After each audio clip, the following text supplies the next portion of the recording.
കേരളത്തിൻ്റെ ഏറ്റവും ബഹുമാന്യനായ നിയമസഭാ സ്പീക്കർ ശ്രീ എൻ ഷംസീർ അവർകൾ, പ്രിയപ്പെട്ട KSRTCയുടെ CMD Pramod Shankar, Shri Sidhu Panakkal, Shrimati Sheela additional secretary, Shri Shaji executive director KSRTC, മറ്റിവിടെയുള്ള മറ്റ് എക്സിക്യൂട്ടീവ് ഡയറക്ടർമാർ, KSRTCയിലെ ഉദ്യോഗസ്ഥർ, ഏറ്റവും സ്നേഹമുള്ള സഹോദരി സഹോദരന്മാരെ, മാധ്യമ സുഹൃത്തുക്കളെ, ഇന്ന് നമ്മൾ ശ്രീ മോഹൻലാൽ KSRTCയുടെ ഗുഡ്വിൽ അംബാസഡറായി മാറിയതിനു ശേഷം ചിത്രീകരിച്ച 2 പരസ്യങ്ങൾ റിലീസ് ചെയ്യുകയാണ്. ഈ പരസ്യം KSRTCക്ക് വേണ്ടിയുള്ളതാണ്. പലപ്പോഴും നിങ്ങൾ ചിന്തിക്കും KSRTCക്ക് ഒരു പരസ്യത്തിൻ്റെ ആവശ്യമുണ്ടോ എന്നുള്ളതാണ്.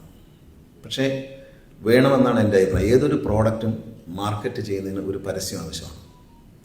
KSRTC ഒരു പ്രോഡക്റ്റ് തന്നെയാണ്. KSRTCയിലേക്ക് ജനങ്ങളെ ആകർഷിക്കുക എന്ന ലക്ഷ്യത്തോടെയാണ് കോവിഡിൻ്റെ കാലത്തും അതിനുശേഷവും സ്വന്തമായി വാഹനങ്ങൾ വാങ്ങിക്കുകയും KSRTCയിൽ നിന്ന് അകന്നു പോവുകയും ചെയ്ത യാത്രക്കാരെ KSRTCയുടെ മികച്ച സേവനത്തിലേക്ക് തിരിച്ചു കൊണ്ടുവരാൻ നമ്മൾ നടത്തിയ ട്രാൻസ്പോ എന്ന പ്രോഗ്രാം. ട്രാൻസ്പോ കനകക്കുന്നിൽ 3 ദിവസം നടന്നത് വളരെയധികം നമുക്ക് ഒരു വാർത്താ പ്രാധാന്യം നൽകുകയും അതിലൂടെ മാധ്യമങ്ങളിലൂടെ വന്ന വാർത്തകളെയും KSRTC ഒരു പരിഷ്കരിക്കപ്പെട്ട ഒരു സംവിധാനമാണ് എന്ന് ജനങ്ങളെ ബോധ്യപ്പെടുത്താൻ കഴിഞ്ഞു. ആ ബോധ്യമാണ് KSRTCയുടെ റെക്കോർഡ് വരുമാനത്തിലേക്ക് KSRTC നയിച്ചത്. ബഹുമാനായ നമ്മുടെ എല്ലാ ആരാധ്യ പുരുഷനായ ശ്രീ മോഹൻലാൽ, പത്മശ്രീ ഭരത്, ദാദാ ഫാൽക്കെ അവാർഡ് ജേതാവായ മോഹൻലാൽ ലാലേട്ടൻ നമ്മുടെ ആദ്യത്തെ ഓൾവോ ബസ്സിൽ കയറി ഒരു മാധ്യമങ്ങളുമായി സംസാരിച്ചൊരു വാർത്തയുണ്ടായിരുന്നു. ആ വാർത്ത KSRTCക്ക് വളരെ ഗുണം ചെയ്തു. ഞാൻ അദ്ദേഹത്തോടൊപ്പം തുടരും എന്ന അദ്ദേഹത്തിൻ്റെ സിനിമയിൽ, തുടക്കം എന്ന അദ്ദേഹത്തിൻ്റെ സിനിമയിൽ ഇപ്പോൾ അഭിനയിച്ചത്. അപ്പോൾ ഒരു ദിവസം ഞാൻ അദ്ദേഹത്തോട് ചുമ്മാ ചോദിച്ചു, ചേട്ടാ KSRTCക്ക് 2 പരസ്യം എടുത്തു തരുമോ, ഒരു പരസ്യം എടുത്തു തരുമോ എന്ന് ചോദിച്ചു. അതിനെന്താ മോനെ, KSRTCയുടെ ബ്രാൻഡ് അംബാസഡറായിട്ട് ഇപ്പോൾ പ്രമോദി പലപ്പോഴും പറയും ലാൽ സാറിനൊന്ന് ചോദിക്കണം, ലാൽ സാറിനോട്. ഞാൻ പറഞ്ഞു, ചേട്ടാ ബ്രാൻഡ് അംബാസഡറായിട്ട് നിൽക്കാമോ എന്ന് ചോദിച്ചു. അപ്പോൾ അദ്ദേഹം പറഞ്ഞു, ബ്രാൻഡ് അംബാസഡർ പൈസ വാങ്ങിച്ചുകൊണ്ടാണ് നിൽക്കുന്നത്, പക്ഷേ ഞാൻ നിങ്ങളുടെ ഗുഡ്വിൽ അംബാസഡർ ആവാം, പണം വേണ്ട എന്ന് പറഞ്ഞു. അദ്ദേഹത്തിൻ്റെ ഒരു പ്രതികരണം അതായിരുന്നു. ഞാൻ ബ്രാൻഡ് അംബാസഡർ എന്ന വാക്ക് ഉപയോഗിച്ചപ്പോൾ അദ്ദേഹം പറഞ്ഞു, ബ്രാൻഡ് അംബാസഡർ പണം വാങ്ങിയുള്ളതാണ്, ഞാൻ പണം വാങ്ങാതെ ഗുഡ്വിൽ അംബാസഡറായി നിൽക്കാം എന്ന് പറഞ്ഞു. എന്നെ അത്ഭുതപ്പെടുത്തി. കാരണം ഒരു നിമിഷം അദ്ദേഹം ആലോചിച്ചില്ല എന്നുള്ളതാണ്. KSRTCക്ക് വേണ്ടി ഞാൻ ചോദിച്ച എൻ്റെ ഒരു സഹോദരൻ എന്നുള്ളതിൽ എൻ്റെ ഒരു റിക്വസ്റ്റ് അദ്ദേഹം ഞാനൊന്ന് നോക്കട്ടെ മോനെ എന്ന് പറഞ്ഞില്ല, നാളെ ആവട്ടെ എന്ന് പറഞ്ഞില്ല. ആ നിമിഷം ആ ടേബിളിൻ്റെ അടുത്ത് ഞങ്ങൾ 2 കൂടെ ഷൂട്ടിംഗ് ലൊക്കേഷനിൽ ഇങ്ങനെ ഇരിക്കുമ്പോൾ ഒരു ഫൈറ്റ് സീൻ എടുത്തുകൊണ്ടിരിക്കുകയായിരുന്നു. അപ്പോൾ പെട്ടെന്ന് ഞാനിങ്ങനെ പറഞ്ഞു, ആ ശരി മോനെ, ബ്രാൻഡ് അംബാസഡർ വേണ്ട, നമുക്ക് ഗുഡ്വിൽ അംബാസഡർ ആവും, അതാവുമ്പോൾ പൈസ വാങ്ങാൻ പാടില്ല, അത് അങ്ങനെ ചെയ്തു. അപ്പോൾ പലരും വിമർശിച്ചു, ഈ മോഹൻലാലിനെ ഗുഡ്വിൽ അംബാസഡർ ആക്കാൻ ഇയാൾക്ക് വേറെ ജോലി ചെയ്യുന്നത്, ഇതൊക്കെ ഇലക്ഷൻ സ്റ്റണ്ടാണ് എന്ന് പറഞ്ഞു. പക്ഷേ മോഹൻലാൽ ഗുഡ്വിൽ അംബാസഡറായി. KSRTC അതിമനോഹരമായ 2 പരസ്യമാണ് എടുത്തിട്ടുള്ളത്. ഞാൻ ആ പരസ്യം കണ്ടു. വെളിയിൽ ഇപ്പോൾ കാണുമ്പോൾ നിങ്ങൾക്ക് മനസ്സിലാവും, ഹൃദയസ്പർശിയായ മോഹൻലാൽ എന്ന മനുഷ്യൻ്റെ ഹൃദയസ്പർശിയായ സംഭാഷണം. നമ്മൾ ഈ ആഡിൽ ഉപയോഗിച്ചിരിക്കുന്നത് യാതൊരു കൃത്രിമത്വമില്ല. മോഹൻലാൽ എന്ന നടൻ എങ്ങനെ KSRTCയെ കാണുന്നു എന്നുള്ളതാണ്. അതൊരു വളരെ ടച്ചിങ് ആയിട്ട് നിങ്ങൾ കാണുമ്പോൾ മനസ്സിലാവും. വളരെ ഹൃദയസ്പർശിയായ ഒരു പരസ്യമാണ്. ഈ പരസ്യം ചിത്രീകരിച്ചത് ശ്രീ പ്രിയദർശനാണ്, ഇന്ത്യൻ സിനിമയിലെ ഏറ്റവും വലിയ സംവിധായകൻ. അദ്ദേഹം ഇനി 2 സിനിമ, ഒരു ഹിന്ദി സിനിമ കൂടി ഇപ്പോൾ ചെയ്തുകൊണ്ടിരിക്കുന്ന, കൂടാതെ ഒരു ഹിന്ദി സിനിമ കൂടി ചെയ്താൽ ഇന്ത്യൻ സിനിമയിൽ ഏറ്റവും കൂടുതൽ ഹിന്ദി സിനിമ ചെയ്ത സംവിധായകനായി പ്രിയദർശൻ മാറുകയാണ്.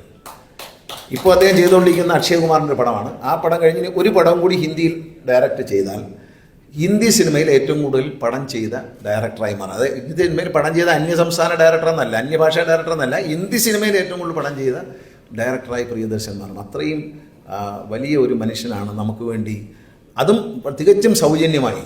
അത് നന്ദിയോടെ ഞാൻ ഓർക്കുകയാണ്. ഞാനും പ്രിയദർശനും ഒരുമിച്ച് സിനിമയിൽ വന്ന കാലത്ത് എന്നെ സിനിമയിൽ കൊണ്ടുപോയി, എന്നെ മദ്രാസിലേക്ക് കൊണ്ടുപോകുന്ന പ്രിയദർശനാണ്. ഞാൻ വഴുതക്കാട് വീട്ടിൽ താമസിക്കുന്നത്. ആ സമയത്ത് ഒരു ദിവസം ഉച്ചയ്ക്ക് ഞാൻ ഊണ് കഴിച്ചുകൊണ്ടിരിക്കുമ്പോൾ എൻ്റെ വീട്ടിലേക്ക് പ്രിയൻ ഓടി വന്നു. എന്നിട്ട് മുറിക്ക് ഡൈനിങ് ഹാളിലേക്ക് നോക്കിയിട്ട് പറഞ്ഞു, നീ ഒന്നും പറഞ്ഞില്ല, വളരെ സ്പീഡിൽ വന്നിട്ട് പറഞ്ഞു, നീ നാളെ രാവിലെ ഉച്ചയ്ക്ക് ഫ്ലൈറ്റിൽ നമുക്ക് മദ്രാസിൽ പോകണം, ഒരു പടമുണ്ട്, നീ രാവിലെ റെഡി ആയിക്കോണം എന്ന് പറഞ്ഞിട്ട് ആ വന്ന പോലെ ഒരു പോക്കങ്ങ് പോയി. കയറി വന്നു, ഒരു വീട്ടിനകത്ത് വന്നു, എന്നോട് പറഞ്ഞു, ഞാൻ കഴിച്ചുകൊണ്ടിരിക്കുക, അവിടെ കൂടെ നിൽക്കാനൊന്നും ഇരിക്കാനൊന്നും നിന്നില്ല, തലയകത്തേക്ക് ഇട്ടിട്ട് പറഞ്ഞു, നീ നാളെ റെഡി ആയിക്കോണം, നമ്മൾ മദ്രാസിന് പോവുകയാണ്, അവിടെ ഒരു പുതിയ പടം തുടങ്ങുകയാണ്, എവർഷൈൻ്റെ എന്ന് പറഞ്ഞു. ആരാണ് നായകൻ എന്ന് പോലും ചോദിക്കാൻ പറ്റില്ല. ലാലേട്ടനായിരുന്നു നായകൻ. ചെപ്പ് എന്ന സിനിമയായിരുന്നു. അങ്ങനെ മദ്രാസിലേക്ക് എന്നെ ആദ്യമായി കൊണ്ടുപോയ പ്രിയദർശൻ ഞങ്ങൾ ഒരുമിച്ച് ഒരു മുറിയിലാണ് താമസിച്ചത്. അന്നല്ല, പാംഗ്രോ ഹോട്ടലിലെ 504 നമ്പർ മുറിയിൽ ഏതാണ്ട് ഒരു 10 കൊല്ലത്തിൽ കൂടുതൽ ഞങ്ങൾ. പ്രിയദർശൻ വിവാഹം കഴിച്ചപ്പോഴാണ് ഞങ്ങൾ അവിടുന്ന് പിരിയുന്നത്. പ്രിയദർശൻ്റെ മുറിയിലാണ് ഞാനും MG ശ്രീകുമാറും എല്ലാം താമസിക്കുന്നത്. ഞാൻ വേറെ മറ്റു പടങ്ങളുടെ ഷൂട്ടിംഗ് ഉള്ളപ്പോൾ ഞാൻ അതേ ഹോട്ടലിൽ തന്നെ വേറെ മുറി എടുക്കും.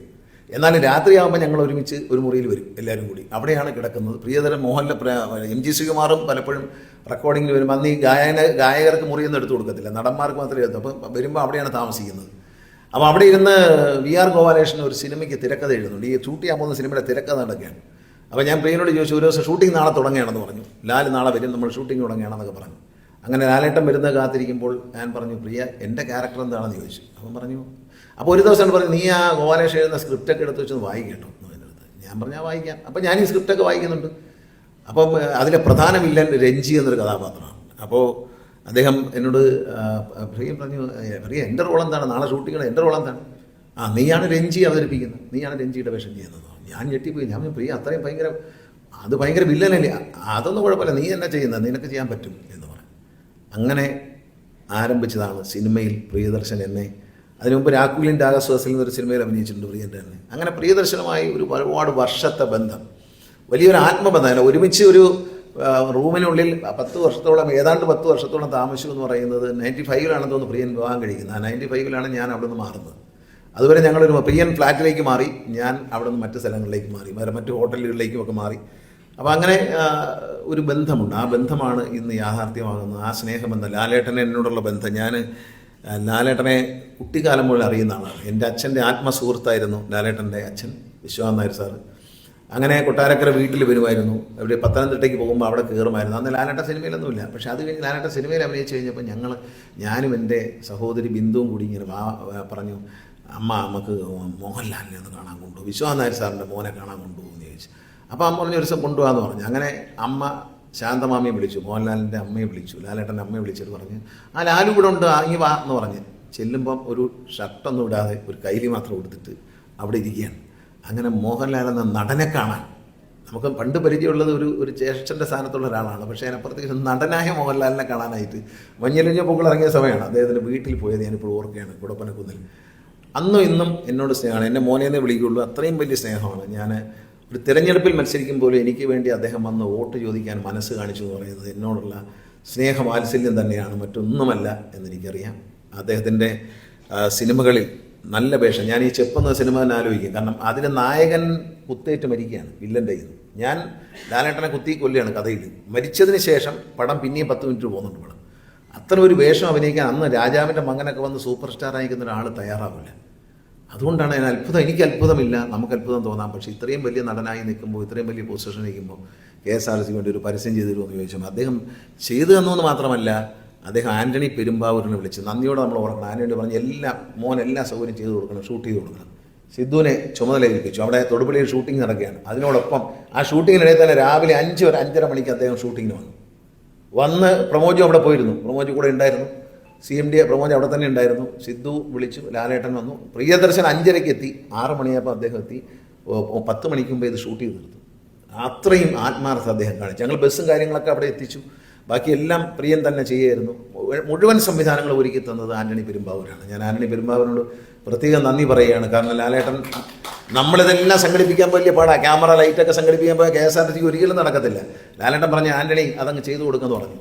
എല്ലാ കാര്യങ്ങളും നമ്മൾ ഏറ്റവും കുറഞ്ഞ ചെലവിലാണ് ചെയ്തത്. അതിൽ ആൻ്റണി ചുമതലപ്പെടുത്തിയത് സിദ്ധുവിനെയാണ്. സിദ്ധു പോയി വേദിയിലുണ്ട്. ആൻ്റണിക്ക് ഇന്ന് വരാൻ കഴിഞ്ഞില്ല. ലാലേട്ടൻ സിംഗപ്പൂരിലാണ്, അതാണ് അദ്ദേഹം വരാത്തത്. പ്രിയദർശൻ അത്യാവശ്യമായി അക്ഷയകുമാറുമായി സിനിമയിൽ ബോംബെയിലാണ്, അതുകൊണ്ടാണ് വരാത്തത്. ഇന്ന് അപ്പോഴാണ് ഞാൻ പറഞ്ഞ ഏറ്റവും പ്രിയങ്കരനായ എൻ്റെ മനസ്സിൻ്റെ ഭാഗമായ സ്പീക്കർ തന്നെ ഇത് ലോഞ്ച് ചെയ്യണം. കാരണം മോഹൻലാലിനെ ഞാനാണ് അദ്ദേഹത്തിന് പരിചയപ്പെടുന്നത്. പക്ഷേ അതിനുശേഷം മോഹൻലാലിന് എന്നെക്കാളും പരിചയം സ്പീക്കറോടാണ്. മിക്കവാറും ദിവസവും ലാലേട്ടനെ വിളിക്കും, അങ്ങോട്ടും ഇങ്ങോട്ടും വിളിച്ച് സംസാരിക്കുന്ന ഒരാളായി മാറി. ഷംസീർ എപ്പോഴും നല്ല ബന്ധങ്ങൾ വെച്ച് പുലർത്തുന്ന ആളാണ്. ഞാനാണ് നേരുന്ന സിനിമയുടെ ഷൂട്ടിംഗ് നടക്കുമ്പോൾ ഷംസീറിനെ ആദ്യം പരിചയപ്പെടുന്നത്. പിന്നെ ഷംസീർ ഇപ്പോൾ എന്നെ പരിചയപ്പെടുത്തുന്ന ഒരു സ്ഥിതിയിലേക്ക് അത്രത്തോളം സ്നേഹബന്ധത്തിലായി അവർ എന്നുള്ളത് കൊണ്ട് അദ്ദേഹത്തിൻ്റെ ഒരു പരസ്യം വരുമ്പോൾ അത് ഷംസീർ തന്നെ ലോഞ്ച് ചെയ്യണം എന്ന് എൻ്റെ മനസ്സിലൊരു ആഗ്രഹമാണ്. ബഹുമാനപ്പെട്ട സ്പീക്കറെ അതുകൊണ്ടാണ് ക്ഷണിച്ചത്. അദ്ദേഹം അത് ലോഞ്ച് ചെയ്യും. മറ്റു കാര്യങ്ങളൊക്കെ അദ്ദേഹം സംസാരിക്കും. ഞാനിതിന് ഒരു നന്ദി പറയുക എന്നൊരു സംഭവമുണ്ട്. ഇതിനോട് സഹകരിക്കുന്ന മാധ്യമങ്ങളോട്, KSRTCയിലെ ഉദ്യോഗസ്ഥന്മാരെ, ജീവനക്കാരെ എല്ലാവരോടും ഞാൻ നന്ദി പറയുകയാണ്. ശ്രീകാന്ത് മുരളിയാണ് നമുക്കിത് ചിത്രീകരിക്കാൻ പ്രിയദർശനോടൊപ്പം. ശ്രീകാന്ത് മുരളിയാണ് എല്ലാ കാര്യങ്ങളും, ഒരു സെൻസർ ചെയ്ത് വരുന്നവരെ എല്ലാ കാര്യങ്ങളും ശ്രീകാന്ത് മുരളിയാണ് ചെയ്തത്. പ്രിയദർശനാണ് അദ്ദേഹത്തെ ചുമതലപ്പെടുത്തിയത്. അദ്ദേഹത്തിൻ്റെ പ്രിയദർശനോടൊപ്പം പ്രവർത്തിക്കുന്ന ആളാണ്. അപ്പോൾ ശ്രീകാന്ത് മുരളി എല്ലാ ചുമതല പ്രിയൻ ഡയറക്റ്റ് ചെയ്തു, പോയി കഴിഞ്ഞ് മറ്റുള്ള കാര്യങ്ങളെല്ലാം കോർഡിനേറ്റ് ചെയ്തതും മറ്റു പല സ്ഥലങ്ങളിലും പോയി പരസ്യത്തിൻ്റെ ഭാഗങ്ങൾ ചിത്രീകരിച്ചതും എല്ലാം ശ്രീകാന്ത് മുരളിയാണ്. സെൻസറിങ് നമ്മൾ സെൻസർ ചെയ്യണം, തിയേറ്ററിൽ ഇത് പ്രദർശിപ്പിക്കാൻ പോവുകയാണ്. അപ്പോൾ സെൻസറിങ് അടക്കം ചെയ്തു തന്ന ശ്രീകാന്ത് മുരളിയാണ്. നന്ദി, അദ്ദേഹത്തോടുള്ള സ്നേഹം നിറഞ്ഞ നന്ദി അറിയിക്കണം. അദ്ദേഹത്തിന് ഒന്നും ഇവിടെ എത്തിച്ചേരാൻ കഴിഞ്ഞിട്ടില്ല. അദ്ദേഹത്തോട് നമ്മൾ നന്ദി അറിയിക്കുകയാണ്. കാരണം പ്രിയദർശൻ ഡയറക്റ്റ് ചെയ്തെങ്കിലും മറ്റെല്ലാ കാര്യങ്ങളും ശ്രീകാന്ത് മുരളിയാണ് ചെയ്തത്. അതിന് അദ്ദേഹത്തോട് നന്ദി പറയുന്നു. KSRTCയുടെയും എൻ്റെ സ്വന്തം നിലയ്ക്കുള്ള നന്ദി പറയുകയാണ്. മാധ്യമങ്ങൾ ഇത് ഒന്ന് ജനങ്ങളിലേക്ക് എത്തിക്കണം എന്ന് സ്നേഹത്തോടെ അഭ്യർത്ഥിക്കുകയാണ്. സാമൂഹ്യ മാധ്യമങ്ങളും ദൃശ്യമാധ്യമങ്ങളും എല്ലാം ഈ ഒരു KSRTC ഒരു പൊതുസ്ഥാപനമാണ്, ജനങ്ങളുടെ സ്ഥാപനമാണ്. ആ ജനങ്ങളുടെ സ്ഥാപനം അതിൻ്റെ ആ ഒരു അന്തസ്സോടുകൂടി ഇന്ത്യയിലെ ഏറ്റവും വലിയ ഒരു താരം KSRTCക്ക് വേണ്ടി ഒരു ആഡ് ചെയ്യുക എന്ന് പറഞ്ഞാൽ, ഞാൻ മുമ്പ് പറഞ്ഞല്ലോ ആഡ് വേണം. കാരണം മോഹൻലാൽ വിശ്വസിക്കുന്ന, അതിനകത്ത് ഈ പരസ്യം കാണുമ്പോൾ നമുക്ക് മനസ്സിലാവും ഇതൊരു നല്ല സാധനമാണല്ലോ എന്ന് ആരും ചിന്തിക്കും. KSRTC കേരളത്തിൻ്റെ ഐശ്വര്യത്തിൻ്റെ അടയാളമാണ് എന്ന് നമുക്കിതോടെ മനസ്സിലാവും. അതാണ് പരസ്യത്തിൻ്റെ ഒരു പൊരുൾ. അത് ഞാനിപ്പോൾ പറയുന്നില്ല, അത് കാണുമ്പോൾ മനസ്സിലാവും. നിങ്ങൾ KSRTCയെ ഒരു ഉന്നതിയിലേക്ക് നയിക്കാൻ, വളരെ ഉയരങ്ങളിലേക്ക് KSRTC ഒരു പ്രവർത്തന ലാഭത്തിലേക്ക് കൊണ്ടുവരാൻ എന്നെ സഹായിച്ചത് KSRTCയിലെ ജീവനക്കാരാണ്, ഉദ്യോഗസ്ഥരാണ്, അതുപോലെ തന്നെ മാധ്യമങ്ങളും. KSRTCക്കെതിരെ ഏത് വിവാദം ഉണ്ടാക്കാൻ ആര് ശ്രമിച്ചാലും അത് എന്നെ നേരിട്ട് കണ്ടോ അല്ലെങ്കിൽ KSRTC CMDയെ കണ്ടുകൊണ്ടോ ആ വിവാദത്തിൻ്റെ യാഥാർത്ഥ്യം എന്തെന്ന് മനസ്സിലാക്കി അത് മാധ്യമങ്ങളിലൂടെ ജനങ്ങളെ അറിയിച്ചു. ഇതിൻ്റെ യാഥാർത്ഥ്യം ഇതല്ല, മറ്റൊന്നാണ് എന്ന് അറിയിക്കാൻ കേരളത്തിലെ ദൃശ്യമാധ്യമങ്ങളും പത്രമാധ്യമങ്ങളും നടത്തിയ ശ്രമങ്ങൾ. ആദ്യം ഒരുപക്ഷെ വിമർശനം ആദ്യം വരും. ഇങ്ങനെ ഒരു പരാതി ഉണ്ടെന്ന് പറഞ്ഞു കഴിഞ്ഞാൽ അത് പരിഹരിച്ചു കഴിഞ്ഞാൽ ഈ പ്രശ്നം പരിഹരിക്കപ്പെട്ടിരിക്കുന്നുവെന്ന് മാധ്യമങ്ങൾ തന്നെ വീണ്ടും വാർത്തകൾ കൊടുത്തുകൊണ്ട് നമ്മളെ സഹായിച്ചിട്ടുണ്ട്. അപ്പോൾ KSRTCയെ ഡാമേജ് ചെയ്യുന്ന തരത്തിലുള്ള എല്ലാ വാർത്തകളിൽ നിന്നും KSRTCയെ അതിൻ്റെ നന്മയുടെ വശത്തേക്ക് കാണാൻ എല്ലാ മാധ്യമങ്ങൾക്കും കഴിഞ്ഞു. അതുകൊണ്ട് മാധ്യമങ്ങളോട് ഞാൻ നന്ദി പറയുകയാണ്. അത് സോഷ്യൽ മീഡിയയിൽ പ്രതികരിക്കുന്ന സാധാരണക്കാരായ ജനങ്ങൾ, അവർ KSRTCയോട് കാണിക്കുന്ന വാത്സല്യം, KSRTC നശിക്കരുത് എന്ന ലക്ഷ്യം, എല്ലാവരും ജനങ്ങൾ, യാത്രക്കാർ, സോഷ്യൽ മീഡിയയിലും പത്രമാധ്യമങ്ങളും ദൃശ്യമാധ്യമങ്ങളിലൂടെ അത് കൈകാര്യം ചെയ്യുന്ന വ്യക്തികൾ നല്ല മനസ്സോടെ KSRTCക്ക് നൽകിയ പിന്തുണ. ദുഷ്ടന്മാരും ഉണ്ട്, അത് നമ്മൾ ശ്രദ്ധിക്കേണ്ട.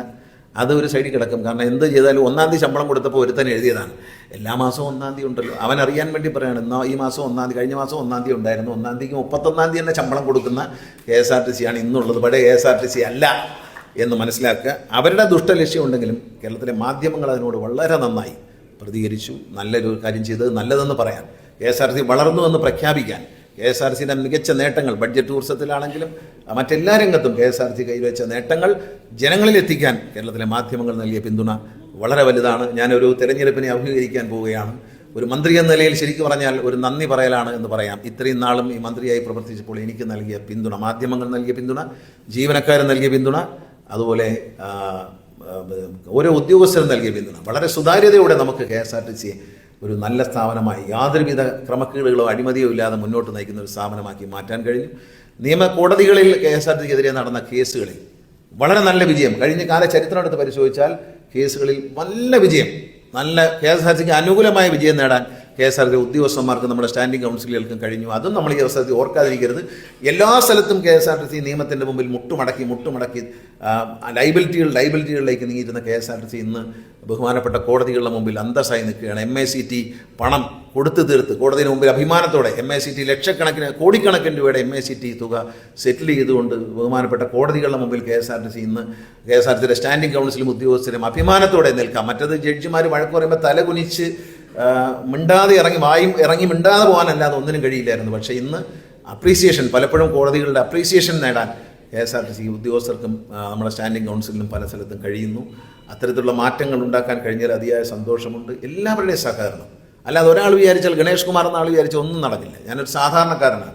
പക്ഷേ എന്നോടൊപ്പം പ്രവർത്തിച്ച പ്രമോദ് ശങ്കർ, KSRTC ചരിത്രത്തിലെ ഏറ്റവും പ്രായം കുറഞ്ഞ CMD ആണ്. എൻ്റെ ഒരു കൊച്ചനിയനെ പോലെ ഞാൻ പറഞ്ഞു കൊടുക്കുന്ന കാര്യങ്ങൾ ആ രാത്രിയിൽ തന്നെ 2 മണിയുടെ ഓഫീസിൽ ആ പറയുന്ന കാര്യങ്ങൾ ആ രാത്രി 2 മണിയായാലും ഒരു സഹോദരനെ പോലെ അനുസരിച്ച് അത് ചെയ്യുമായിരുന്നു. ഒരു അണുവിട ചലിക്കാതെ സമയബന്ധിതമായി അതെല്ലാം ചെയ്തതിൻ്റെ ഒരു ഫലം. ഒരു എഫിഷ്യൻ്റ് ഓഫീസർ, ഈഗോ ഇല്ലാത്തൊരു മനുഷ്യൻ. കാരണം സാധാരണ മന്ത്രി അയാൾ പറഞ്ഞു എനിക്ക് ഊരുള്ളപ്പം ചെയ്യുന്നുള്ളതല്ല. ഈഗോ ഇല്ലാത്ത പ്രമോദിൻ്റെ പെരുമാറ്റമാണ് ഈ പരസ്യം പോലും ഉണ്ടായത്.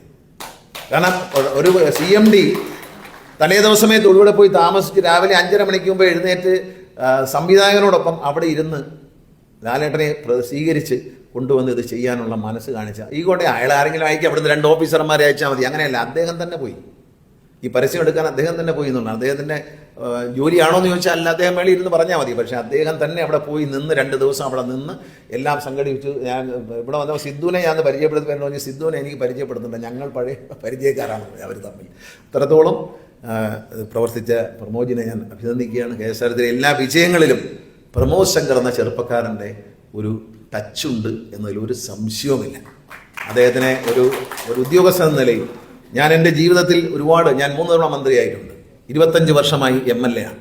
ഞാൻ കണ്ട ഏറ്റവും മികച്ച ഉദ്യോഗസ്ഥനാണ് പ്രമോദ് ശങ്കർ IOFS എന്ന് ഞാൻ പറയും. അദ്ദേഹത്തിനെ കേരള സംസ്ഥാനത്ത്, മറ്റൊരു സംസ്ഥാനത്ത് കേന്ദ്ര ഗവൺമെൻറ് ജോലി ചെയ്യുന്ന ആളാണ്. കേരള സംസ്ഥാനത്തിന് കിട്ടിയാൽ അത് കേരള സംസ്ഥാനത്തിന് ഒരു നേട്ടമായിരിക്കും. ഇതുപോലൊരു സത്യസന്ധനായ ഉദ്യോഗസ്ഥനെ, ആത്മാർത്ഥതയുള്ള ഉദ്യോഗസ്ഥനെ കിട്ടുക എന്ന് പറയുന്നത് എല്ലാവർക്കും, പിടിക്കുന്ന ഉദ്യോഗസ്ഥന്മാർക്ക് എല്ലാവരും ഒരു കയ്യടിയോടെ നിങ്ങൾ പറയണം. നിങ്ങൾക്ക് സ്നേഹത്തോടെ മാത്രം നിങ്ങളോട് സംസാരിക്കുന്നു. ഇതിന് അദ്ദേഹക്കാൾ വളരെ സീനിയറായിട്ടുള്ള പ്രമുഖരായ വ്യക്തികൾ KSRTC CMD ആയിട്ടുണ്ട്. ഒരു ചെറുപ്പക്കാരനെ പിടിച്ച് CMD ആക്കിയപ്പോൾ പലരും ചോദിച്ചു എന്തിനെന്ന് ചോദിച്ചു. ഞാൻ പറഞ്ഞാൽ കേൾക്കുന്ന ഒരു പയ്യൻ ഇരിക്കട്ടെ എന്ന് പറഞ്ഞു. അതാണ് വന്നത്. KSRTC ഒരു ജീവനക്കാരൻ്റെ മകനാണ് അദ്ദേഹം എന്നുള്ളതിനും അഭിമാനമുണ്ട്. ഈ ഒരു ആഡ് നിർമ്മിക്കുന്നതിന് സഹായിച്ച എല്ലാവരോടും നന്ദി പറയുന്നു. നമ്മൾ ഒരു ഷോർട്ട് നോട്ടീസാണ് റിലീസ് വെച്ചത്. ഷോർട്ട് നോട്ടീസിൽ ബഹുമാനപ്പെട്ട സ്പീക്കറെ വിളിച്ചു. അദ്ദേഹം സ്നേഹത്തോടെ ഞാൻ വരാം എന്ന് പറഞ്ഞ് വന്നതിന് അദ്ദേഹത്തോട് നന്ദി പറയുകയാണ്. നല്ല വാക്കുകൾ ഇതിനെ കണ്ടതിന് ശേഷം അദ്ദേഹം അത് പ്രസംഗിക്കുന്നത്, ആദ്യം ഇതൊന്ന് ലോഞ്ച് ചെയ്യും അദ്ദേഹം, അതിനുശേഷം KSRTCയുടെ 2 സോഫ്റ്റ്വെയർ കൂടി ഇവിടെ ലോഞ്ച് ചെയ്യുന്നുണ്ട് അല്ലേ, 2 എണ്ണം അല്ലേ, 2 സോഫ്റ്റ്വെയർ കൂടി ഇതിനകത്ത് ലോഞ്ച് ചെയ്യുന്നു. അതും അദ്ദേഹം തന്നെ ചെയ്യും. ഇപ്പോൾ തൽക്കാലം ആദ്യം അദ്ദേഹം പരസ്യം ലോഞ്ച് ചെയ്തതിന് ശേഷം, അദ്ദേഹം ആ പരസ്യം കണ്ടതിന് ശേഷം അതും കൂടെ ചേർത്ത് അദ്ദേഹം സംസാരിക്കും. എല്ലാവർക്കും നന്ദി, നമസ്കാരം, ജയ് ഹിന്ദ്. KSRTCയുടെ ഏറ്റവും അഭിമാനകരമായ ഈ നിമിഷത്തെ